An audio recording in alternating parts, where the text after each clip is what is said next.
ഒരു കലാകാരന് എല്ലാ സമയത്തും സപ്പോർട്ടേഴ്സിന് ആവശ്യമുണ്ട്. നമ്മൾ ആളുകൾ ഈ കാര്യത്തിലല്ല. എനിക്കൊരു പ്രശ്നം വന്നപ്പോൾ അല്ലെങ്കിൽ എനിക്ക് അഗെയിൻസ്റ്റ് ഒരാൾ സംസാരിച്ചു എന്ന് അവർക്ക് തോന്നിയപ്പോൾ അവരെന്റെ കൂടെ നിന്നു എന്ന് തിരിച്ചറിഞ്ഞതിലാണ് ഞാൻ ആ നന്ദി പറഞ്ഞത്. അല്ലാതെ ഒരിക്കലും ഞാൻ അദ്ദേഹത്തിന് അഗെയിൻസ്റ്റ് നിന്നതിന്റെ പേരിലോ അല്ലെങ്കിൽ അങ്ങനെയൊന്നുമല്ല. ഇത്തരം ആളുകൾക്ക് എന്നെ ഇഷ്ടപ്പെടുന്നുണ്ട് അല്ലെങ്കിൽ ഇത്തരം ആളുകൾ എന്നെ അറിയുന്നുണ്ട് എന്ന് പറയുന്നതിലാണ് എനിക്ക് ഏറ്റവും സന്തോഷം. അതിനാണ് ഞാൻ നന്ദി പറഞ്ഞത്.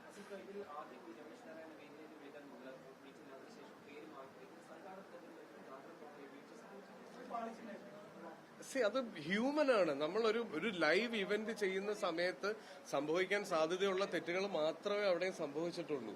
അത് അത്രയും 9 സിനിമകളോളം അവിടെയുണ്ട്. ആ 9 സിനിമകളിലെ ആളുകളെ വിളിക്കുന്നതിന്റെ ഇടയിൽ എവിടെയോ ഒരു പിഴവ് പറ്റുന്നതാണ്. നമ്മളെല്ലാവരും ലൈവ് ഇവന്റ്സ് ചെയ്യുന്നതും പാർട്ടിസിപ്പേറ്റ് ചെയ്യുന്ന ആൾക്കാരുമാണ്. നമുക്കറിയാം ഇത് സ്വാഭാവികമായിട്ട് സംഭവിക്കാറുള്ളതാണ്. ചിലതിന് ശ്രദ്ധ കിട്ടാറുണ്ട്, ചില കാര്യങ്ങൾക്ക് ശ്രദ്ധ കിട്ടാറില്ല. അപ്പൊ